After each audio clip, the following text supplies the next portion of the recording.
ಬ್ರಹ್ಮಗಿರಿ ತಪ್ಪಲಿನಲ್ಲಿ ಧಾರಾಕಾರವಾಗಿ ಮಳೆ ಆಗ್ತಾ ಇದೆ. ಮಳೆ ಮುಂದುವರಿತಾ ಇದೆ. ತಲಕಾವೇರಿ ಭಾಗಮಂಡಲ ವ್ಯಾಪ್ತಿಯಲ್ಲಿ ಭಾರೀ ಪ್ರಮಾಣದಲ್ಲಿ ಮಳೆ ಸುರಿತಾ ಇರೋದ್ರಿಂದ ಅನೇಕ ರೀತಿಯ ಅವಾಂತರಗಳು ಕೂಡ ನಡೀತಾ ಇದ್ದಾವೆ. ಭಾರೀ ಮಳೆಯ ನಡುವೆಯೂ ಕೂಡ ತಲಕಾವೇರಿ ಕ್ಷೇತ್ರದಲ್ಲಿ ಪೂಜೆ ಸಲ್ಲಿಕೆ ಆಗ್ತಾ ಇದೆ.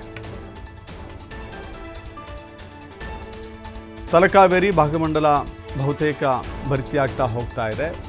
ಈ ಕಾರಣದಿಂದಾಗಿ ತಲಕಾವೇರಿ ಕ್ಷೇತ್ರದ ಮೆಟ್ಟಿಲುಗಳ ಮೇಲೆ ನೀರು ಹರಿತಾ ಇದೆ. ತಲಕಾವೇರಿ ಕ್ಷೇತ್ರದಲ್ಲಿ ಪೂಜೆಯೂ ಕೂಡ ನಡೀತಾ ಇದೆ. ಕಾವೇರಿಯ ಉಗಮ ಸ್ಥಳ. ಈಗ ಮಳೆಯ ವೈಭವ ಕಂಡು ಭಕ್ತರಲ್ಲಿ ಸಂಭ್ರಮ ಮನೆ ಮಾಡಿದೆ.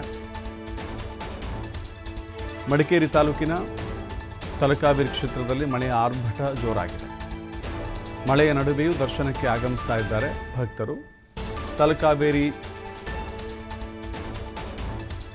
ಜಾಗಕ್ಕೆ ಅದೊಂದು ಪ್ರವಾಸಿ ತಾಣ, ಕಾವೇರಿ ನದಿ ಹುಟ್ಟುವ ಪವಿತ್ರ ತಾಣ. ಹೀಗಾಗಿ ಅನೇಕ ಜನ ಬರ್ತಾರೆ, ದರ್ಶನ ಮಾಡಿಕೊಳ್ತಾರೆ, ಪೂಜೆ ಮಾಡ್ತಾರೆ.